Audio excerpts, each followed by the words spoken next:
Welcome everybody, and welcome again to this Skills Masterclass. It's as you, some of you keep on coming, which is great. I love some of the questions that you're putting here and some of the interactions that we have even before and after, which is good.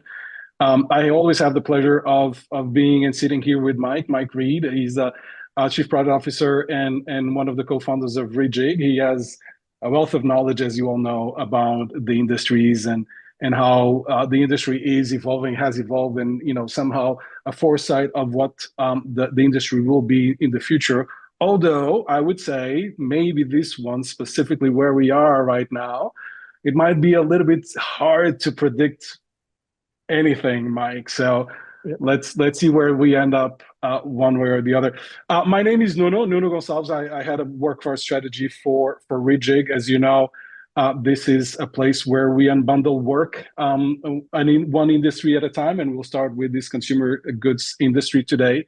And I think, sit tight, as Mike says, buckle up, because I think you're going to go for a treat, because we'll tackle many different things today, Mike. Yep, and usually I feel pretty comfortable in the detail, but I reckon, I should consider myself the underdog here based on where you found yourself in most of your career. So I'm super interested to listen to your perspective, practitioner in these spaces, with some of the biggest players in consumer goods. Super exciting.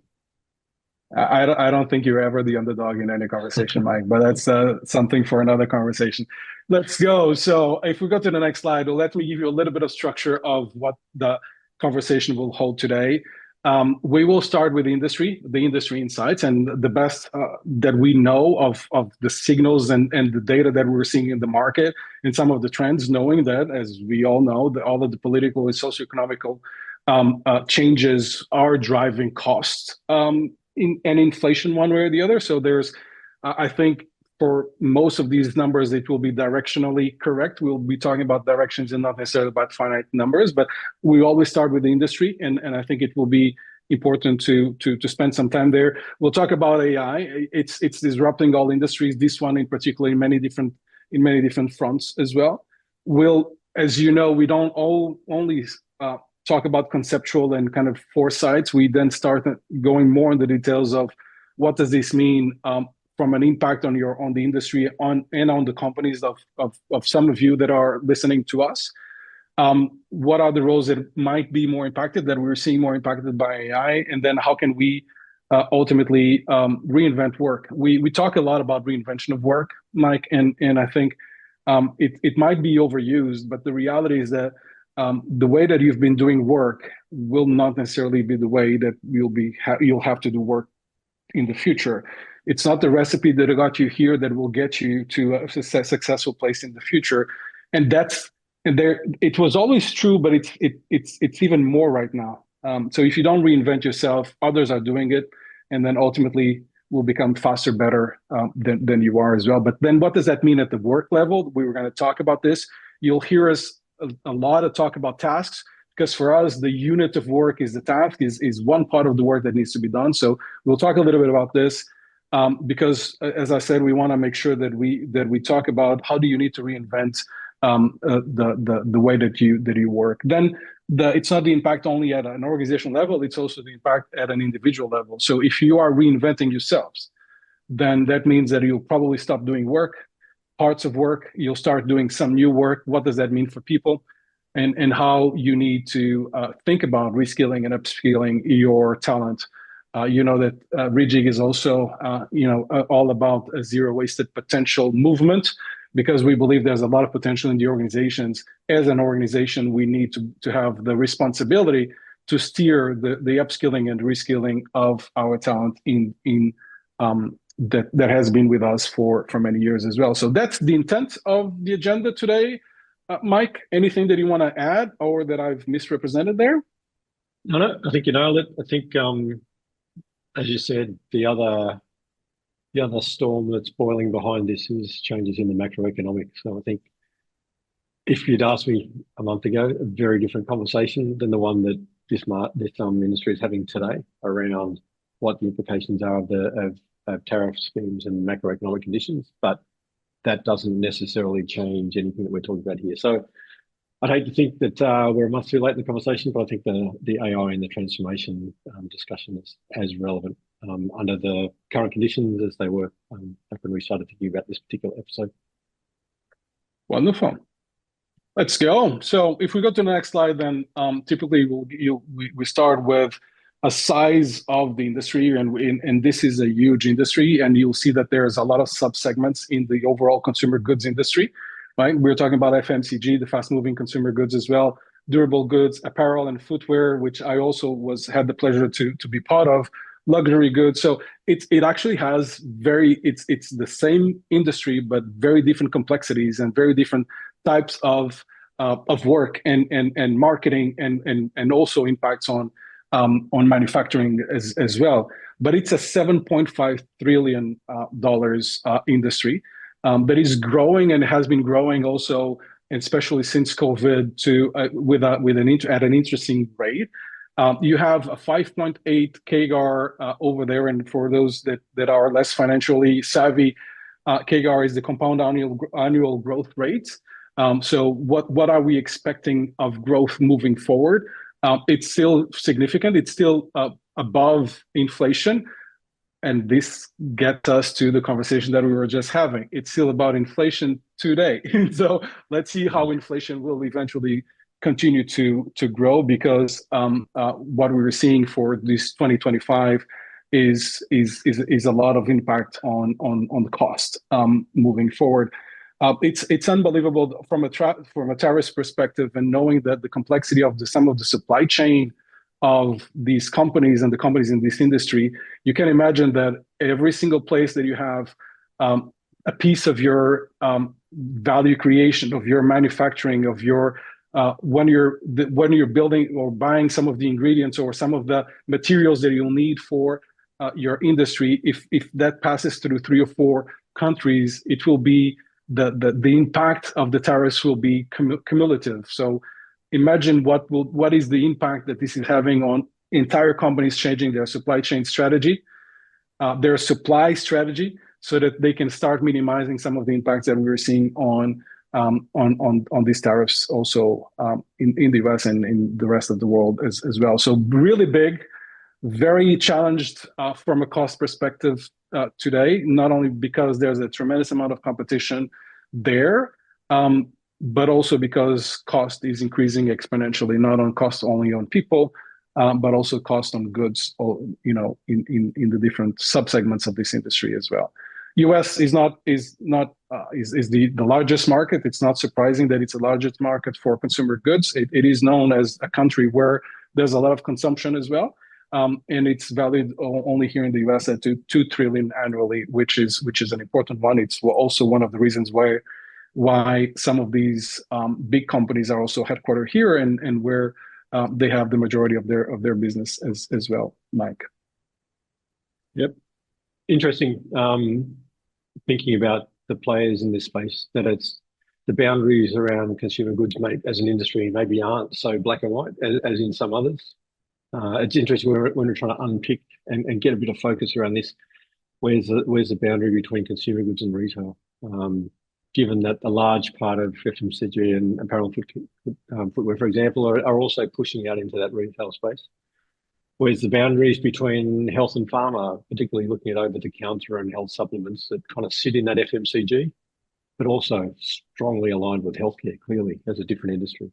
And then you've got technology with consumer electronics. You've got automotive, could be considered consumer goods, and you've got food and beverages alongside CPG quite often. So there's a number of industries that are strongly adjacent, and manufacturing is another one we've touched on. So manufacturing is key to the performance and productivity that's needed to deliver success in the consumer goods.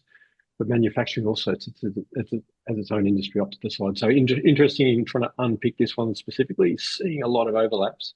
But it's clear that the players that you're looking at here, whether it's Nike or Levi Strauss, whether it's Apple or Samsung, whether it's LVMH, Richemont, whether we can see who's in the consumer goods space.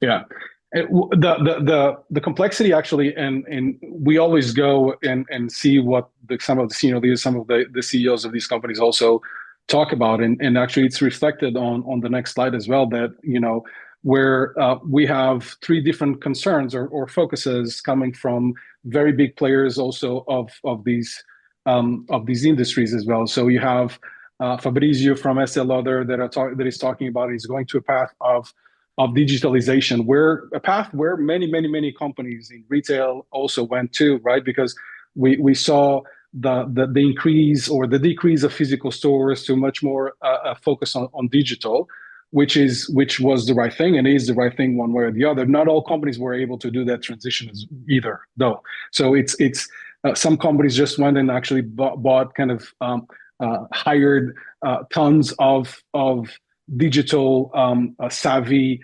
marketeers and try to incorporate that in their own DNA of their organization. But there are some other companies where the in-store experience is part of their culture as well. So making that shift to digital or rebalance, because it doesn't need to be a complete shift. It doesn't need to be a 180, but to rebalance the kind of the online and the physical presence as well is something that is really important for some of these companies. And that's what Fabrizio is saying there. If we then go to the CEO of Philips, which is a company that I've grown to admire as well. I love the fact that he's talking about the focus on people.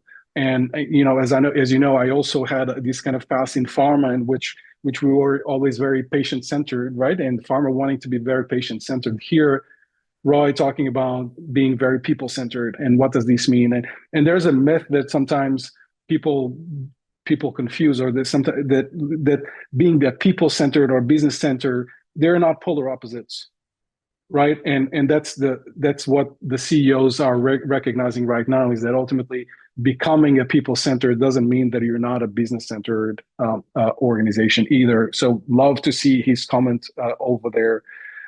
There's another piece that we haven't talked yet about, which is around sustainability and some of the good that these industries are, these companies are trying to bring. Not all, certain, but certainly the companies that I know and that I've worked for. If there is a place where I see, and I can say it here because it's a beautiful and phenomenal company, where Mars, for example, is doing a great job is on sustainability and making sure that there's a sociological impact, positive impact, but also environmental impact on everything that they do. And here it's also where the CEO, the chairman, the CEO of PepsiCo is talking about this. It's written PEP Plus, but it's like actually PEP positive. It's their strategy to ultimately leave a better place and minimize as much as possible the footprint that they have, and that ultimately some of those businesses have as well.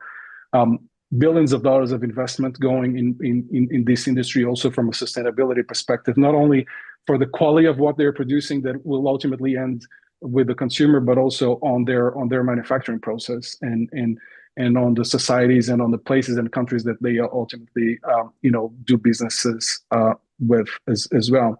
So a lot of different complexity, and I think if you can see here, we see different strategies that these CEOs have, demonstrating also the complexity of what is happening in the industry, Mike.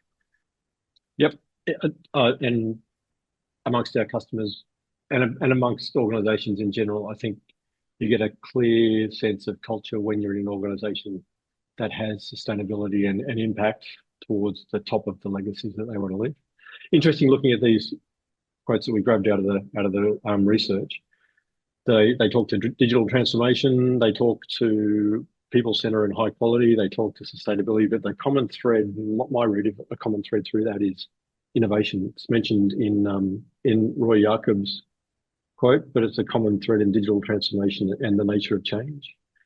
One of the ones we didn't put on there was from Marco Gabbetti, who's CEO at Burberry, and his call out was innovation is about ensuring longevity and relevance in a rapidly changing world. And I think that's the key that underpins all of these conversations that we're having. One of the studies that kind of focused us around innovation was that it is an indicator of value generation. So there was a Bain study that we're looking at that companies who have an innovation budget that's increasing annually by 15% are growing their market share by more than 4% compared to their competitors. So innovation is an indicator of a growth company. So maybe you don't get everything right, but if you don't have a visible commitment from outside to innovation, and that's digital transformation and AI implementation is one marker for that. But if you don't have a visible external, if you haven't committed budget, if I can't look at your budget and see that innovation is part of your strategy, then I can't expect you to have those kind of growth. So it's been really, really interesting to look at those kind of vertical threads through the different perspectives. Yeah. Love that, and I think it's a great segue to what the next slide, what we have there. But, and for those that are with us, then what we are trying to do is to give you a lay of the land of the industry and some of the complexity, but also the size of the industry, and then where some of the leadership and where some of the strategic directions that these industries have, in this one in particular. And as Mike was saying, ultimately, we're talking about innovation, and we've been talking about innovation since ever, right? But the question is, and I love, I think it was the Canadian Prime Minister that ultimately said, "Listen, it was never this fast, and it will never be this slow." So brace yourself, because you need to ultimately be able to reinvent yourself and continue to deliver value one way or the other. So when you talk about innovation, for me, it's also about reinvention, right? It's innovating on what you do, but actually reinventing your business model and in the value that you deliver to your customers, whatever the business you are. But you need to understand, and this is where we then say, okay, if you need to reinvent, in an industry that is very complex, in an environment that is very fast and very complex as well, because there's this big part of AI transformation that we're seeing all companies doing, whether it's kind of AI assisting your employees, or AI augmenting, which I love. It's the augmentation of whatever you do, not necessarily yet on trying to replace jobs, but augmenting and becoming better on what you do. This is a path of redesigning. There's a path for re-engineer, a path to reinvent yourself one way or the other. But it's an environment where most of us are in organizations where they're so complex and so big that there's so much work happening that we don't know ultimately where to start, and where could we eventually automate faster or augment faster one way or the other. There are some companies that are more prone to risk than others, some others that are more early adopters than others. There's some leaders that are also more knowledgeable about the potential of AI one way or the other. So we are all not only in an industry that is moving very fast and is very complex, but the reality is that we have organizations that were set up for the legacy environment. And right now, this legacy environment didn't require you necessarily to have a lot of visibility of work, didn't require you to move as fast as you right now have and need to. And the reality is that it's not only about the advent of AI, is that ultimately we haven't sorted out, we don't know enough about our organization, whether it's the organization itself or the work that we actually do. And that's why typically a lot of the transformation projects that I did was always like a 12 to 18 months to 2 years to 3 years projects. Right now, you cannot afford to do that. So how do you map that out? What's the path for good data and good decision making, so that you ultimately have the confidence of moving fast in your transformation is the question. And the cost of inaction, as it says there, it's obsolescence. I would say it's that if you don't do anything, and if you believe that whatever brought you here will be what will lead you to the next 10 to 15 years, I think you're in for a big surprise, Mike. Absolutely. One of the things that we say, and if we double down on work and on workforce as well. We've been changing work in the past decades, and before, maybe on our parents' time, you were a worker on one organization, and you started there and you ended there. But then people starting to understand, okay, what are the careers and what can I do to ultimately have a better life? But then we say, well, but we also need flexibility. So we started having these fixed, agile, flex, because there is need for flexibility at an organizational level, but also at an employee level. And right now we have this massive impact because for the first time ever, we have this new player in the workforce that is called these digital workers, that we're trying to understand how to use them in the best way, how to have this digital worker in the workforce in a way that actually augments the way what you do, so that you're better, faster, more precise, and ultimately create more value to your stakeholders, your shareholders, and the people that ultimately you serve one way or the other. So this bringing this new player will mean that you need to adjust everything else. The question is then how you do that, and that's what I think we've all been thinking about in the past year and a half, 2 years, when especially Gen AI is increasing exponentially the impact on work. But that's what we need to do. So if we see this industry complex, if we see speed, if we see the need to reinvent, what we are suggesting is that for you to reinvent, you need to understand what work do you do, so that then you understand how you're going to evolve the work moving forward as well. So we're trying to give you some tips for those of us that join us, some tips on what is the thinking, what is the rationale for you to get to a place where you can be successful, and you could be successful transforming your organizations in every single industry, and in particular in this one in consumer goods as well. So the question now is, do you know work? Do you know in your company, your industry, do you know the roles that are most critical? Do you know the roles that will ultimately need to be, I call it sunset, that ultimately will disappear in the future? Do you know the roles that will need to be augmented? Do you know what is the impact on those roles and on your people? That's where Mike will come and give you a little bit more perspective on the industry layout of roles, and then ultimately what we're seeing from an impact on roles and on skills and people as well. Mike? Yeah. Yep. And the question here is no different to anywhere else. It's who do we have and who will we need? And they're not in the same point in time. So there's how do we get to where we need to be in order to remain market competitive, to deliver the value that we want in the future? And some of that value may be materially different. The outputs that are possible through technology and new manufacturing processes for consumer goods, new mechanisms for 3D printing, and other means of developing products that could never have existed before, or be marketed in a way that could never have existed before.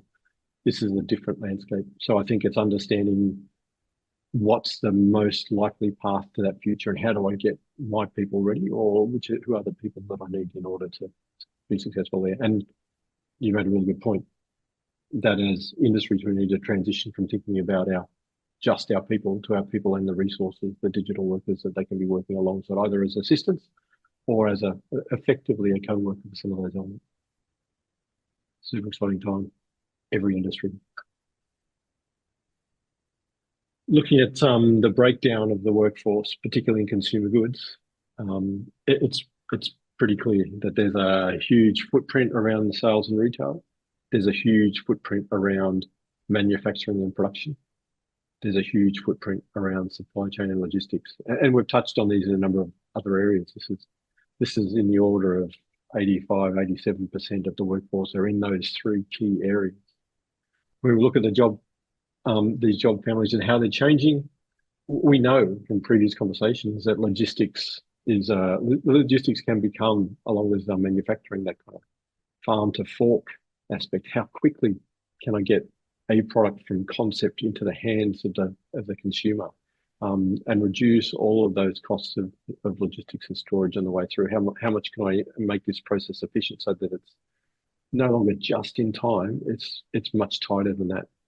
The view here, I think, and again, thinking back about the research, that when we look at the roles that consumer goods is advertising at the moment across the industry, I think it was a Deloitte report saying that in the next couple of years, so we're talking about 2028, they're expecting that 40% of roles in this industry will be seeking some level of digital and AI literacy. So it's not becoming a niche and delivering a SaaS platform to support. It's going to be intrinsic to the nature of consumer goods, that this is the workforce they're looking for. And we will see when we look at a couple of roles now, that is a requirement that these roles are starting to play in this digital transformation, in this AI literacy world, in order to remain competitive and push the boundaries. And we can see also one of the benefits here is there's some pretty big chunks of the workforce. So we've got a lot of space to focus and achieve some real benefits of scale. We start by looking for some bold decisions that organizations can make to start a real transformation of their workforce, to ready their workforce for an AI-powered future. As Nuno said, and as we will also look at both sides of that coin. So what are the bold decisions you can make, but also how do you act responsibly in order to ensure that you're delivering for your people as well as for your customers. What we're looking at here is that, as I said, that bold side. So what are some of the headline roles that sit inside consumer goods where there is a clear argument today for a step change delivering value in the outcomes of these roles? So how can I get more productivity? Some of the headline areas that kind of align strongly with this industry were the supply chain analysts and planners, were customer service and retail support, and were in the manufacturing elements of it around the quality assurance. So I'll just jump into those. Supply chain enhancements with AI forecasting, both for the logistics and the storage. Significant improvement in the work around inventory management, around demand forecasting, and around operational logistics. Reduction of inventory requirement, significant impact on a positive impact on the bottom line. So it's talking about reducing your costs 20%, which effectively flows straight through to your bottom line. So that's a savings that's reflected in profit above revenue. The technologies which exist today across a large number of the segments in this industry can be deployed today, can have a negative impact on the number of employees required in this element of the workforce. So what we've seen at the moment is that increases in productivity and the way that the work is being done often has in the order of a 5% reduction in the headcount required. But again, there's growth in the horizontal scope of these roles. So we see these kind of these hybrid roles extending their AI literate planning skills out across slightly adjacent areas. So while there's a reduction in the requirements here, there's the opportunity to be reshaping these roles with the new skills that they're requiring.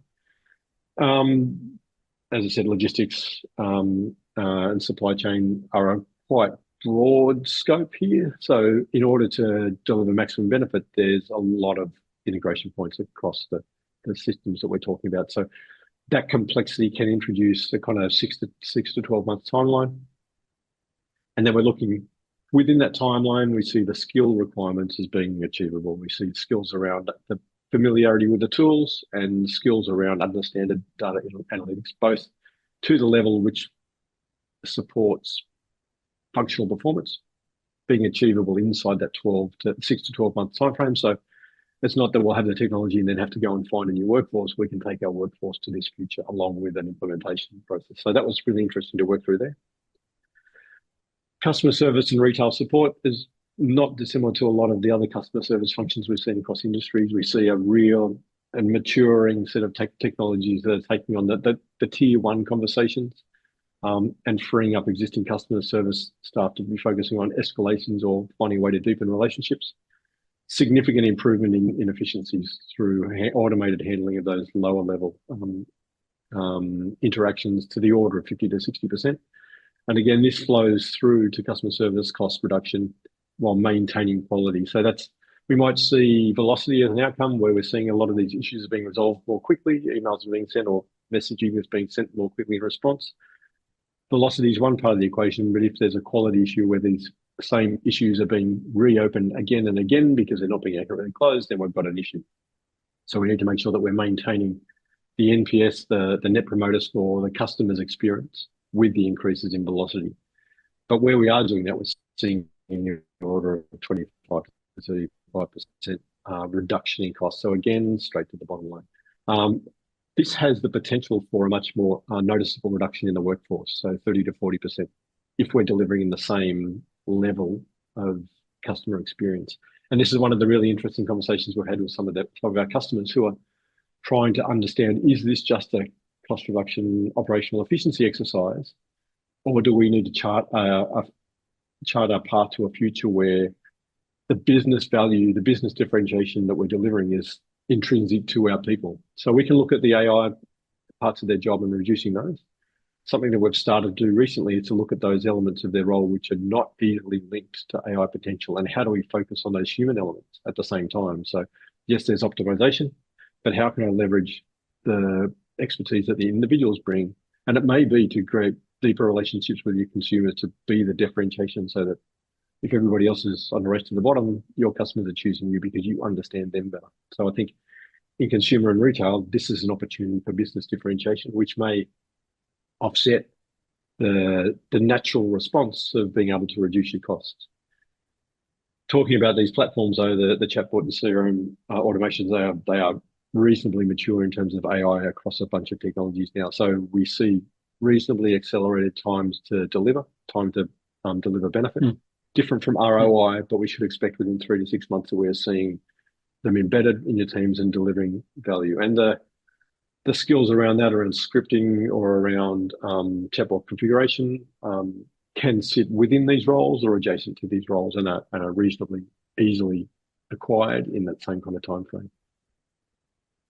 Just touching on the last one again, quality assurance. We've seen this in a number of areas, but also noting that quality insurance, for example, in healthcare, has a different level of oversight and obligation than it may in consumer goods. Not to say that there isn't regulation, but there is distinctions between industries.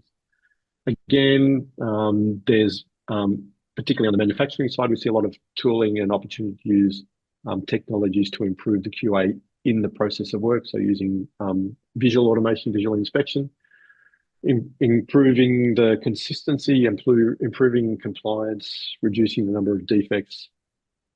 So having, again, reducing defects a direct line to the cost side of the equation, and reducing the requirement for manual inspection. But then we're looking for how can we ensure that we've got a path for those people in a responsible way, into model supervision and system calibration. So we do see a potential 15 to 20% reduction, but we also see that the requirements to understand the existing processes in situ in factory, and how do we use that knowledge to train and continue to reinforce the performance of the systems is material.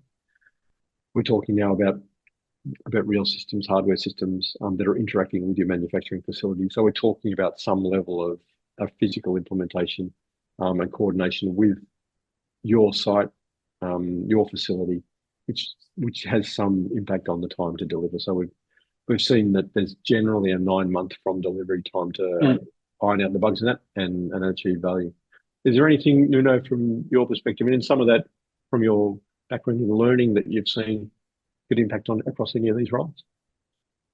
Yeah, I think I think from a supply chain, and the more we do these industries, Mike, the more we see that there's a consistent impact on supply chain. And I as you were talking about this, I was actually thinking, but could we, instead also sometimes of having only an industry perspective, can you have also a functional perspective?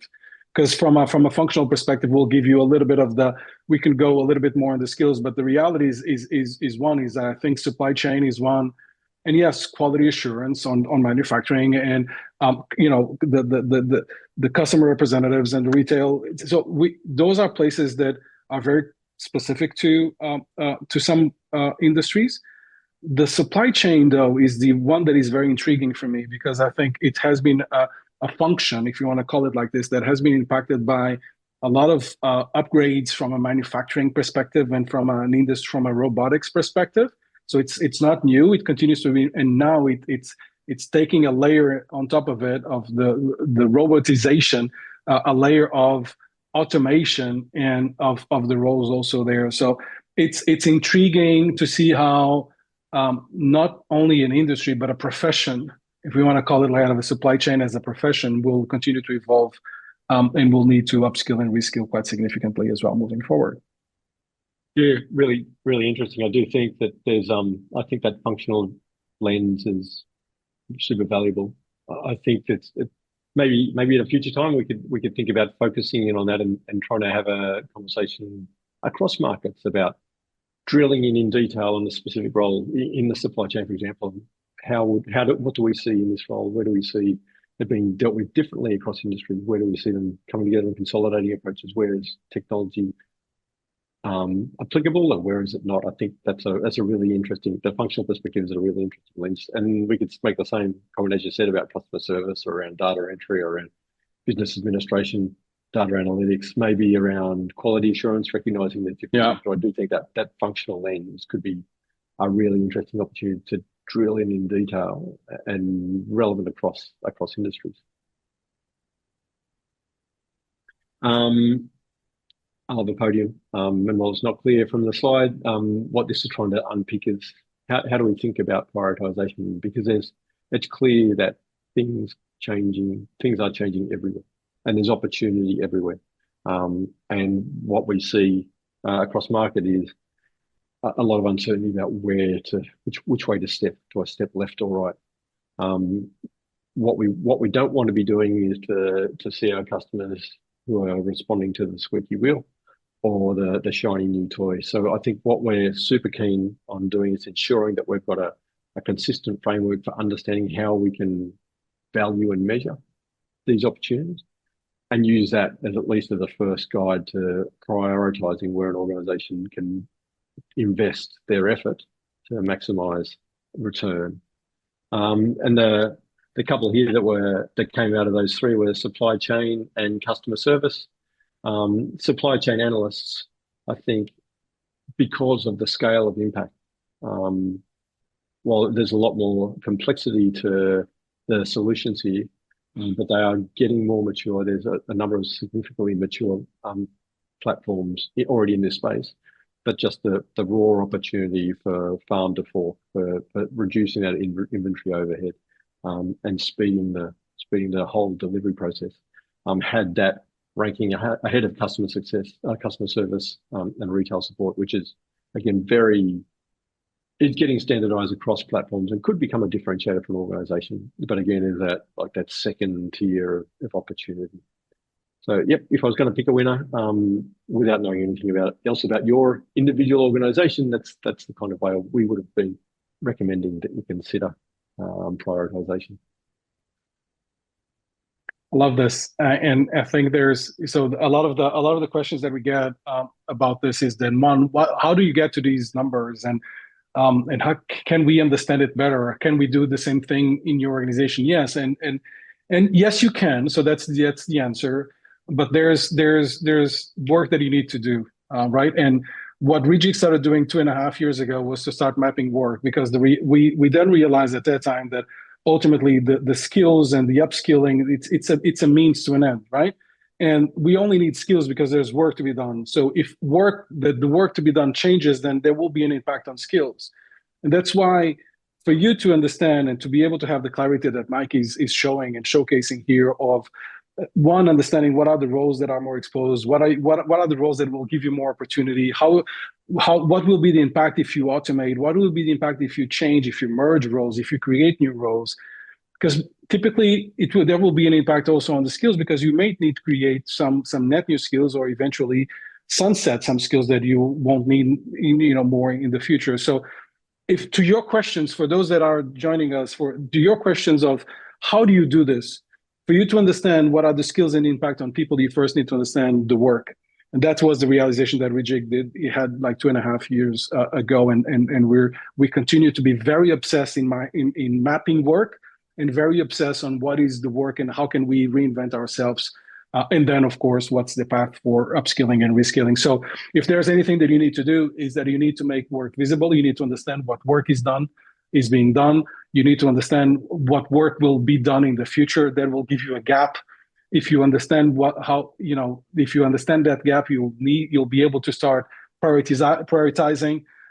You'll be able to start aligning your AI strategy with your business priorities as well, and then ultimately shape the work that you need to do moving forward. I've been using this analogy of the Lego, and this, Mike, where I see an organization like a very big kind of Lego ship, right?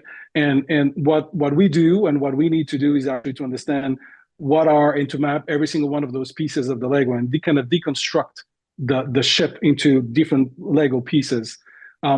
Then as you do that, then you need to understand where you're going to go and what do you need. You can build a faster, better ship because you're redesigning and you want to be better as an organization, or you can come to the realization that ultimately what you need is one aircraft and you don't need necessarily the ship because you still need a means of transportation, but something else different. So how do you redesign and re-engineer your job and the work that you do?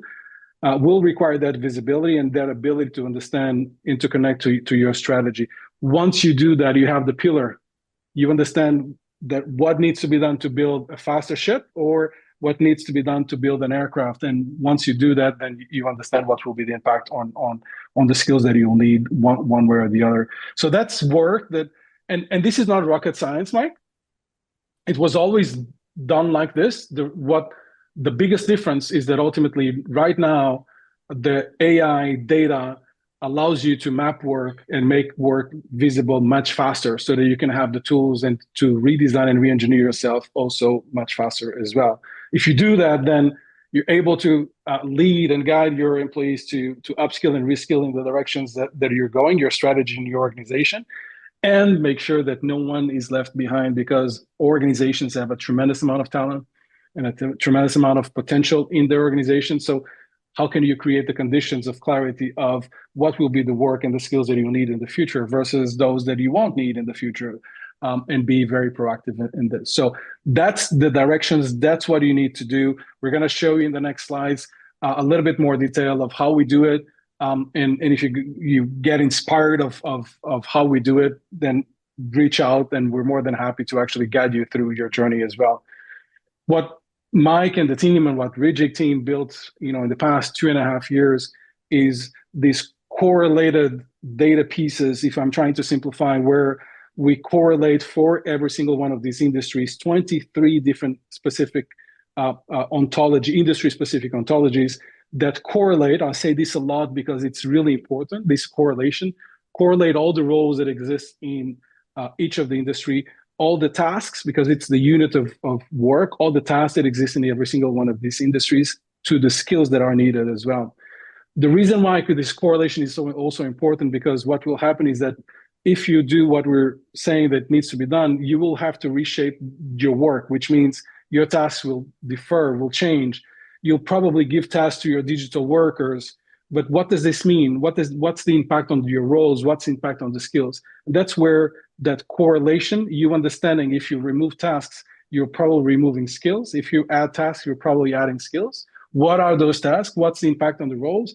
That's the power of re-engineering and having the perspective of how in which scenario your roles will be impacted and the skills that will be impacted as well. So that's what we also have and what we've built, and that ultimately we can put at the work of many different organizations as well.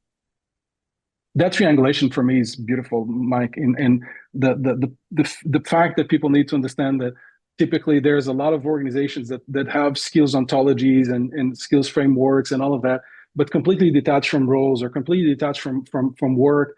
It makes a tremendous amount of difference because if they're detached, it means that if you change work, then you will have to rebuild your architecture. You don't know, it will have to be most likely from scratch as well.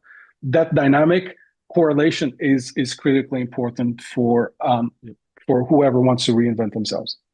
Yeah, for sure. I mean, the two key realizations that I've had is that when I started my work, the work that I was doing was crystal clear, and it was not too dissimilar to what had been happening the year or 5 years before. So it was well documented and well understood, and it was easy to onboard.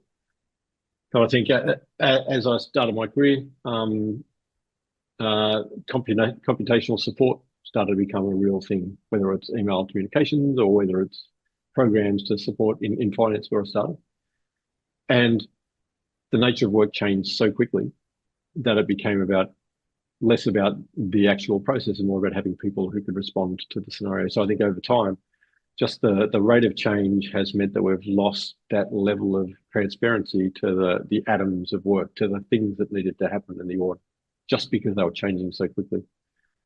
It is Yeah. only now that we have the capability with platforms, AI platforms like Reejig to catch up at that velocity with what's happening and what's changing. So there was this 30-year period where it was moving too fast to maintain accurate documentation about exactly what work has been done and what the tasks are, because it was, by the time you press print, it was different already. We're now at the point where we can manage that dynamically.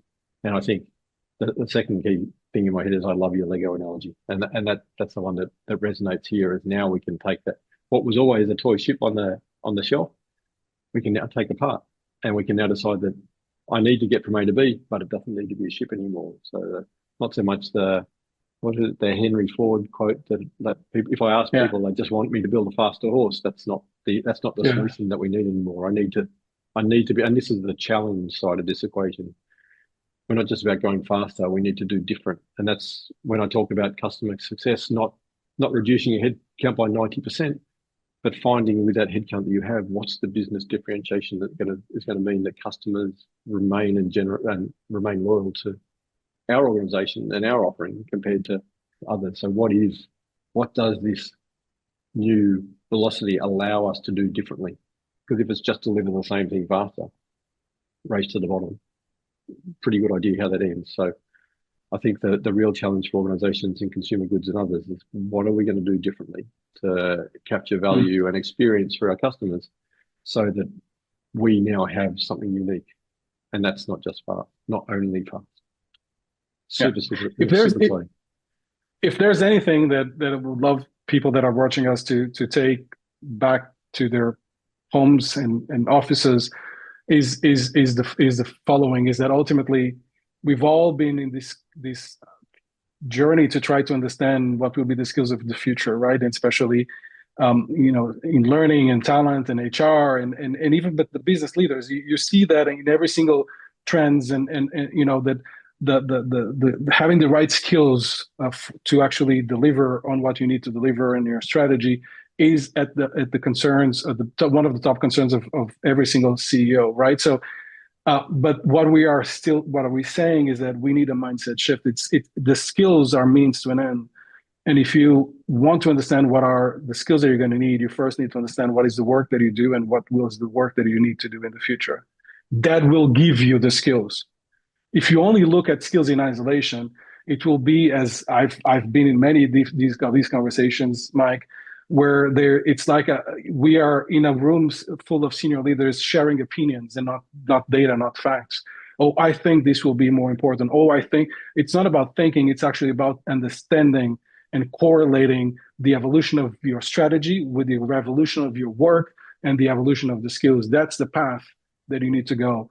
And you know what? You will not be able to understand what are the skills of the future without understanding how you're transforming yourself. That's it. It's a statement out there. If anyone that is listening doesn't agree, reach out. Let's have a conversation. Love to hear your thoughts as well on this. So, if we're giving you a little bit of a perspective of what this is, then we're saying, listen, the realization is that ultimately the impact, and you see here, the impact is on work. If we talk about the impact of AI is on the work, is on the task and not on the skills. So therefore, you first need to understand what is the impact on tasks and to understand what will be the impact on people, on jobs and so on and so forth. So that was a great insight that Reejig had 2.5 years ago that I think is very valid, and most companies are right now kind of waking up to this. Reejig was very just premature on the thinking 2.5 years ago as well.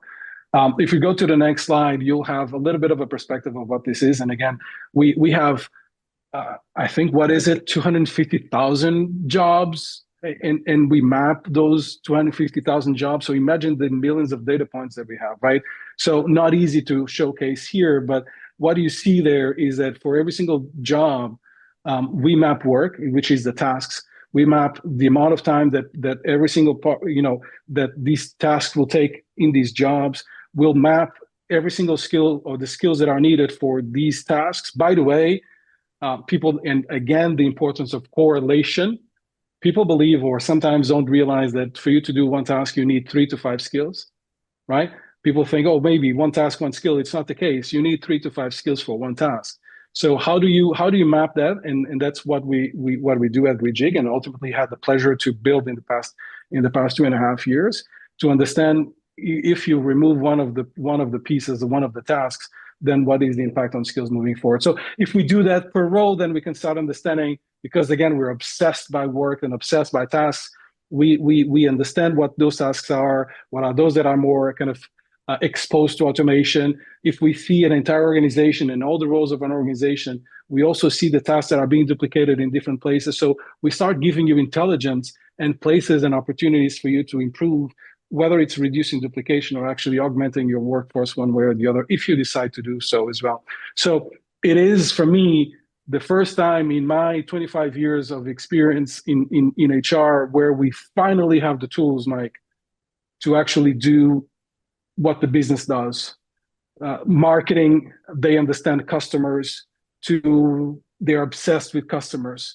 Supply chain, they're obsessed with everything that is around quality of their supplies, and robotics, and in manufacturing industrialization as well. In HR or any organization, whether it's in HR or not, you need to be obsessed by work, and that's where I think right now we have the tools to be able to understand, highlight work, make it visible, and play and understand what is a very intentional path of development in your design and your people as well. So that's what our ontology is, a big word, but it's what our work ontology brings to every single organization, is that visibility and that intelligence of and highlighting some of the opportunities that you will have to streamline and optimize your organization as well. And here it's just a kind of a screenshot to show you a little bit of what this could eventually be. Yep. To help you. If we go to the last slide, yeah, go ahead. There's a lot, right? There's a lot to visualize. So I think having somewhere to ground your thinking. How can I think about a role? How can I think about a person? How can I think about tasks? I think it's material. Just jumping onto the next slide and conscious of time.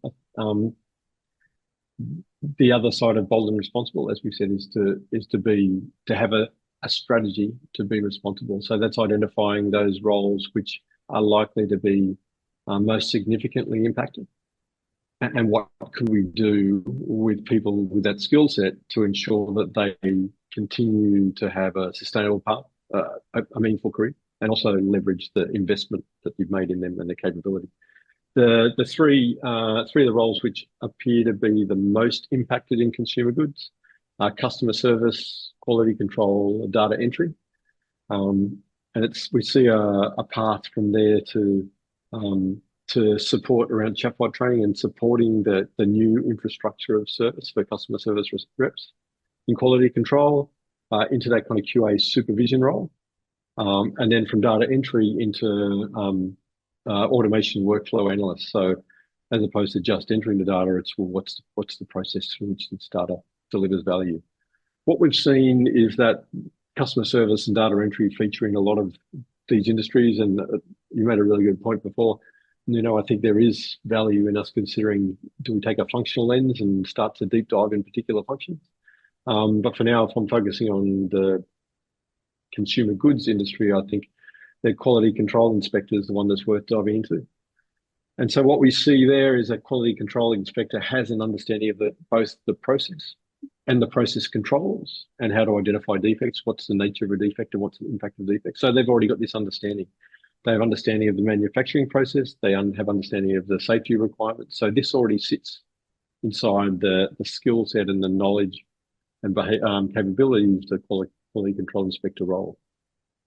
So this background is valuable if we flow it forward into an AI-powered role like QA process supervisor. So you're no longer on the quality control inspector line. You're now managing the process, which is effectively supporting what you were doing previously. And that will require some experience and expertise to be gained with the tooling that's going to do that, whether it's computer vision or others. And understanding how do dashboards work in this new environment, and what is it telling me, and what is the feedback loop? How do I make sure that it's reinforcing based on quality of outcomes? How do I use the new tooling in order to deliver on the promise of AI? So how do I take what I'm already good at and apply that in this new role? And we also see that this is an area, while I think the the onboarding time for platforms in this space, I think, was 6 to 12 months from memory. The onboarding time for skills in this workforce is, you can see, significantly inside that. So within 3 months, there's enough familiarization that we should be able to deploy people into these roles. So it's not a question of having to find a new workforce. You've got time to upskill the workforce that you have into this new capability. The space for learning here strongly tied to the tools and the platforms that you're using. So while Udacity and others, general platforms will have training around the fundamentals of AI and AI in quality, AI in manufacturing, it will come down to the infrastructure that you're using, whether it's Siemens or others, to look at those vendors of those platforms and the training there about how do I bring this into my work stream. So there's no shortage of capability acquisition available through learning. Retention impact is not significantly different to others, although cost of turnover, I question the data on this. I think it's probably a bit higher, more related to the overall cost of the individual. I think this may be downgraded because we feel that this is a role that by its nature is going to reduce. The cost of reskilling, when we look at the number of courses that are required to move from the left-hand side to the right-hand side, is super achievable. 5,800 includes estimates for time alongside the cost courses. And the return on investment is very, very quick, very quick. So that aligns with a really strong increase in revenue per employee when they're moving along this path. And that increase in revenue per employee is reflected in increasing value in the employee themselves. So we also see this new role has a higher price point as a resource compared to the current quality inspector roles. So the way we look at this generally is, as I kind of explained, it's a plus plus. It's delivering the increased performance that the organization is looking for. It's leveraging the capabilities that you already have and transitioning them to the new roles, but it's also delivering value for the employee. Not only do they have a continuing career, a valuable career, but they're also in a career that's more valuable to them as well. So I think that we're looking at this kind of the responsible side to try and identify those opportunities for win-win-win. But it's not, none of this is a snapshot, is it, Nuno? Yeah, and I think, I think it can be, it can be overwhelming sometimes, and we're now saying, oh my God, it's not only about skills, it's also about work. But now we need to map work, yes, but think about the consequences of not doing this in a journey, one way or the other, right? So what we want to say, and what I think is one of the values that we bring to the industry, is that we give you a path, and in this, it's a sequential path. Sometimes it can be overlapping, but there's a sequence. You cannot be a reskilling powerhouse without understanding ultimately the work and the evolution of work. So for those of you that have been, as I've been, a chief learning officer, that have been very focused on skills, and building portfolios and all of that, think about what we're doing and where we're investing your money. Is it worth it? Yes or no? What we are suggesting, and there is a lot of evidence here, is that for you to understand what are the skills that you need, you first need to understand what is the work that you do and the work that you're going to do moving forward. So it is a journey. We show this journey here. Whatever you are in phase 1, phase 2, phase 3, great. Know that there's work to be done, but start with understanding work. Start understanding how the work will evolve. Bring and understand what is the impact to your worker. It's the work to worker. How can you start feeding, nudging your employees to roles and careers that will be more sustainable, roles that will exist in the future, versus those, and actually move them away from the roles that you see that are very exposed to automation, that might not exist in your industry or in your company from the next 12 to 18 months. And then start building the skills, because then you will realize, if you understand work, you will realize what is the content, what are the skills that ultimately you will need to upskill in your organization one way or the other. And of course, as you do this, as you transform yourself, as you bring AI into your workforce DNA, then you will have an organization that will have upskilled individuals, upskilled digital workers that ultimately work together, in a place where you understand that you need to continue to deliver the value, of your company. So that's the journey that we have. And giving you a little bit of a roadmap for you to act on as well. Time goes fast when you're having fun. That's always what I hear, Mike. So we are getting to the end of our conversation about this very exciting industry. If you that are listening, if you want to have a more personalized skills masterclass for your organization that is not only kind of industry specific but more specific to your organization, more than happy to set that up for you. There's a QR code. Just go follow that QR code and we'll be there. We'll show up and we'll set that up for you and tailor it to your organization as well. A big thank you to Mike. It's been always a pleasure. I learn a bunch as always.